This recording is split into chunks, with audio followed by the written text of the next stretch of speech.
نحمده ونستعينه ونستغفره ونؤمن به ونتوكل عليه ونعوذ بالله من شرور أنفسنا ومن سيئات أعمالنا من يهده الله فلا مضل له ومن يضلله فلا هادي له ونشهد أن لا إله إلا الله وحده لا شريك له ونشهد أن محمدًا عبده ورسوله صلى الله تعالى على خير خلقه محمد وعلى آله وأصحابه أجمعين أما بعد فأعوذ بالله من الشيطان الرجيم بسم الله الرحمن الرحيم ولله على الناس حج البيت من استطاع إليه سبيلا ومن كفر فإن الله غني عن العالمين قال رسول الله صلى الله عليه وسلم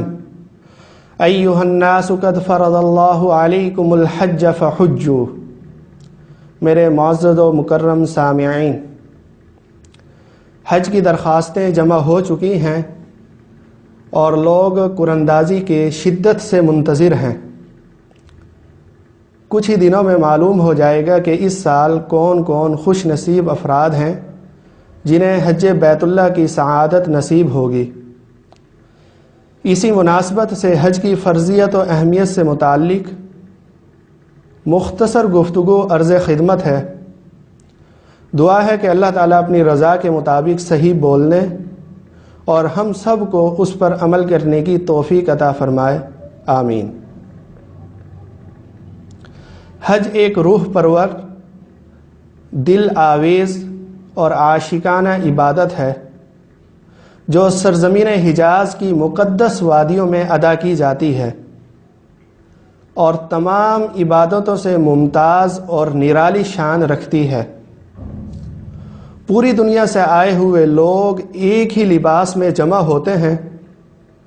حاکم و محکوم، امیر و غریب، گورے اور کالے کا فرق ختم ہو جاتا ہے اور ہر فرد کی زبان پر ایک ہی روح پرور نعرہ ہوتا ہے، لبیک اللہم لبیک لبیک لا شریک لک لبیک ان الحمد والنعمت لک والملک لا شریک لک۔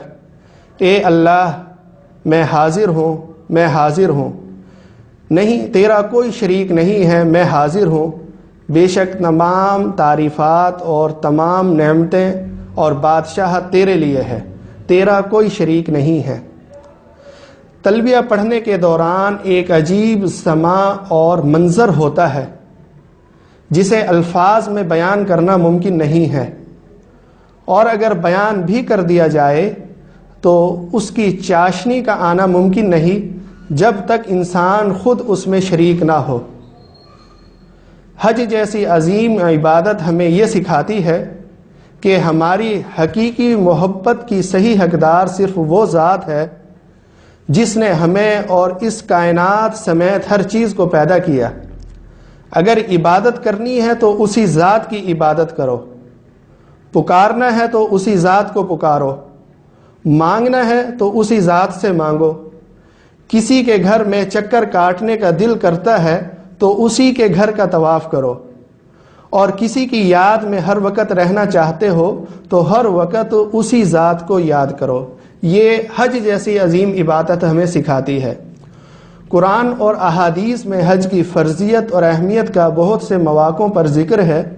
اللہ تبارک و تعالی سورۃ آل عمران کی آیت نمبر 97 میں فرماتا ہے، وَلِلَّهِ عَلَى النَّاسِ حِجُّ الْبَيْتِ مَنِ اسْتَطَاعَ إِلَيْهِ سَبِيلًا، کہ جو لوگ حج بیت اللہ کی استطاعت رکھتے ہیں، جو حج کی قدرت اور طاقت رکھتے ہیں، ان پر اللہ تعالیٰ نے حج کو فرض قرار دیا ہے۔ صحیح مسلم میں حضرت ابو ہریرہ رضی اللہ تعالی عنہ سرکار دو عالم صلی اللہ علیہ وسلم سے روایت کرتے ہیں کہ آپ علیہ السلام نے فرمایا، ایھا الناس قد فرض اللہ علیکم الحج فحجوا، کہ اللہ تبارک و تعالی نے لوگوں پر حج کو فرض قرار دیا، پس وہ حج ادا کریں۔ اسی طرح ترمذی شریف کی حدیث نمبر 812 میں آپ صلی اللہ علیہ وسلم نے فرمایا، من ملک زادا وراحلۃ تبلغه الى بیت اللہ ولم یحج فلا علیہ ان یموت یہودیا او نصرانیا، یعنی جو شخص زاد راہ پر اور سواری پر قادر ہو، جو حج کی استطاعت رکھتا ہو، بیت اللہ تک پہنچنے کی طاقت رکھتا ہو اور اس کے باوجود وہ حج نہ کرے، تو اللہ تعالیٰ کو اس کی کوئی پرواہ نہیں کہ وہ یہودی ہو کر مرے یا نصرانی ہو کر مرے۔ حج ان احادیث سے اور آیات سے، اس آیت سے اور احادیث سے ہمیں یہ معلوم ہوتا ہے کہ جو حج کی استطاعت رکھتا ہے اس پر حج فرض ہے۔ تو حج کی استطاعت سے کیا مراد ہے؟ حج کی استطاعت سے مراد حج کا فرض ہونا ہے، اور حج ہر اس شخص پر فرض ہوتا ہے جو عاقل ہو، بالغ ہو، مسلمان ہو، تندرست ہو، اور حج کے موسم میں اس کی ملکیت میں ضروری اور بنیادی حاجات سے زائد اتنی رقم ہو کہ جس سے وہ حج پر آنے جانے کے اخراجات ادا کرنے پر قادر ہو، اور جن لوگوں کا خرچہ اس کے ذمہ واجب ہے، حج سے واپسی تک ان لوگوں کا خرچہ بھی موجود ہو، تو ایسے شخص پر حج فرض ہو جاتا ہے۔ نیز عورت پر حج فرض ہونے کے بعد حج کی ادائیگی کے لیے محرم کا ہونا بھی شرط ہے۔ اگر عورت کے پاس مال تو ہے لیکن محرم نہ ہو تو اس پر حج فرض ہو جائے گا، لیکن ابھی حج کی ادائیگی اس پر لازم نہیں ہوگی، بلکہ وہ محرم کا انتظار کرے گی، محرم کا انتظام کرے گی، اور جب محرم کا انتظام ہو جائے گا تو اس وقت اس پر حج کی ادائیگی بھی لازم ہوگی، اور جس وقت تک محرم کا انتظام ممکن نہ ہو تو اس وقت تک حج کی ادائیگی اس پر لازم نہیں۔ حج فرض ہونے کے باوجود حج کی ادائیگی لازم نہیں، البتہ اس دوران اس کے لیے یہ حکم ہے کہ وہ وصیت کر رکھے کہ اگر میں حج ادا کیے بغیر فوت ہو جاؤں تو میری طرف سے حج بدل ادا کرا دیا جائے۔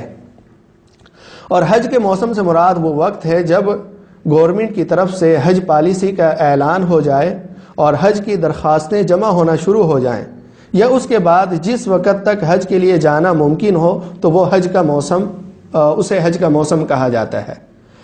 مختلف احادیث میں حج کی ترغیب دی گئی ہے۔ بخاری شریف کی حدیث نمبر 1519 میں حضرت ابو ہریرہ رضی اللہ تعالی عنہ آپ صلی اللہ علیہ وسلم سے روایت کرتے ہیں، سئل النبی صلی اللہ علیہ وسلم ای الاعمال افضل، آپ علیہ السلام سے سوال کیا گیا، صحابہ کرام نے سوال کیا کہ سب سے افضل عمل کون سا ہے؟ قال ایمان باللہ ورسولہ، تو آپ علیہ السلام نے فرمایا اللہ اور اس کے رسول پر ایمان لانا یہ سب سے افضل عمل ہے۔ قیل ثم ماذا؟ قال جہاد فی سبیل اللہ، تو پھر آپ علیہ السلام سے پوچھا گیا کہ اس کے بعد کون سا عمل افضل ہے؟ تو آپ علیہ السلام نے فرمایا اللہ تعالیٰ کی راہ میں جہاد کرنا۔ قیل ثم ماذا؟ قال حج مبرور، پھر تیسری مرتبہ آپ علیہ السلام سے پوچھا گیا کہ اس کے بعد کون سا عمل افضل ہے؟ تو آپ علیہ السلام نے فرمایا حج مقبول، یعنی حج مقبول کا تیسرا درجہ ہے اعمال میں افضلیت کے اعتبار سے، البتہ حالات کے تبدیل ہونے سے درجہ تبدیل ہو سکتا ہے۔ اسی طرح بخاری و مسلم شریف میں حضرت ابو ہریرہ رضی اللہ تعالیٰ عنہ سے روایت ہے ان رسول اللہ صلی اللہ علیہ وسلم قال العمرۃ الی العمرۃ کفارۃ لما بینہما والحج المبرور لیس له الجزاء الا الجنہ، کہ آپ علیہ السلام نے فرمایا ایک عمرے کے بعد دوسرا عمرہ کرنا یہ درمیان کے گناہوں کا کفارہ ہے، اور حج مقبول کی جزا تو جنت ہی ہے۔ یعنی اگر کوئی حج مقبول ہو، یعنی حج مقبول سے مراد ایسا حج جس کے اندر کسی قسم کی کوئی لڑائی جھگڑا نہ کیا جائے اور گناہ نہ کیے جائیں، سنت کے مطابق اسے ادا کیا جائے تو وہ حج مقبول ہے، اور اس کا بدلہ صرف جنت ہے۔ یعنی کتنی بڑی یہ سعادت ہے کہ اگر اللہ تعالیٰ کسی کو حج مقبول عطا فرمائے، اس کی سعادت نصیب عطا فرمائے، تو اس کی جزا اور اس کا بدلہ جنت ہے۔ مسلم شریف کی ایک اور حدیث میں ام المومنین حضرت عائشہ صدیقہ رضی اللہ تعالی عنہا آپ علیہ السلام سے روایت کرتی ہیں کہ آپ صلی اللہ علیہ وسلم نے فرمایا ما من یوم اکثر من ان یعتق اللہ فیہ عبدا من النار من یوم عرفہ، عرفہ سے بڑھ کر کوئی دن ایسا نہیں جس میں اللہ تعالیٰ بندوں کو آگ سے اتنا زیادہ آزاد کرتا ہو جتنا عرفہ کے دن آزاد کرتا ہے. یعنی یوم عرفہ کے دن اللہ تعالیٰ کی رحمت بہت وسیع ہوتی ہے. اللہ تعالیٰ لوگوں کے گناہوں کو، اپنے بندوں کے گناہوں کو معاف فرماتا ہے اور ان کی توبہ قبول فرماتا ہے. مذکورہ بالا احادیث اور ان جیسی دیگر احادیث میں حج کی ترغیب دی گئی ہے. سوال یہ پیدا ہوتا ہے کہ حج کی عبادت کو اسلام میں اتنی اہمیت کیوں دی گئی ہے؟ آخر کیا وجہ ہے کہ اسے اتنی اہمیت دی گئی ہے؟ اس کی فرضیت، اس کی ترغیب، اس کی اہمیت پر قرآن شریف اور احادیث میں قرآن شریف میں آیات اور احادیث ذکر ہیں. احادیث میں آپ علیہ السلام کے مختلف اقوال ذکر ہیں. تو قرآن مجید نے صرف ایک جملے میں حج کی حکمتوں کو سمیٹ دیا ہے. سورۃ حج کی آیت نمبر 28 میں اللہ تعالیٰ نے حج کی حکمت یہ بیان کی ہے، لِيَشْهَدُوا مَنَافِعَ لَهُمْ. یعنی حج کی حکمت یہ ہے کہ لوگ یہاں آ کر کھلی آنکھوں سے دیکھیں کہ اس حج میں ان کے لیے کیسے کیسے فائدے ہیں. اور حقیقت بھی یہی ہے کہ حج کے فوائد اور حکمتوں کا تھوڑا بہت اندازہ اسی خوش نصیب کو ہو سکتا ہے جسے اللہ تعالیٰ نے اس عظیم سعادت کی توفیق بخشی ہے. بندہ اپنی آنکھوں سے مشاہدہ کرتا ہے جنہیں تحریر میں لانا یا بیان کرنا ممکن نہیں ہے، اور اگر بیان بھی کر دیا جائے تو حقیقی منظر کشی ممکن نہیں ہے. اور اسی طرح روحانی تربیت اس عظیم عبادت سے فراغت کے بعد انسان چاہے تو اپنے آپ کو انسانیت کا ایک عظیم نمونہ بنا سکتا ہے. یہ اس سے روحانی تربیت حاصل ہوتی ہے. جب وہ اپنے آپ کو ایک عظیم نمونہ بنا سکتا ہے تو جو اس معاشرے کے ہر فرد کے لیے قابل رشک ہو.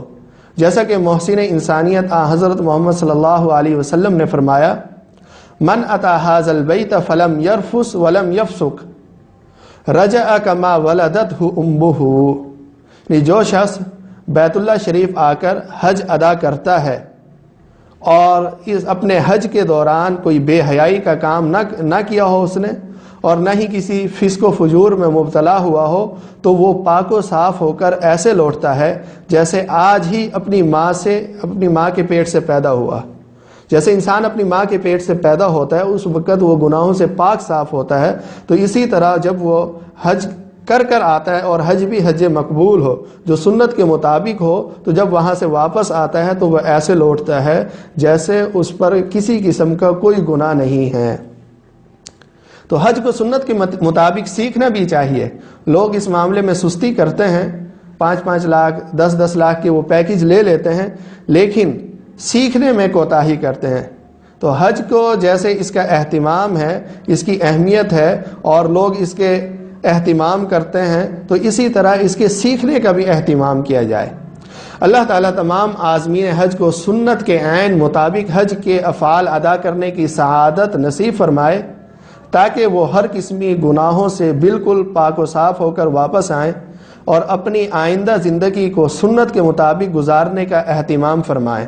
آمین. وآخر دعوانا ان الحمد للہ رب العالمین.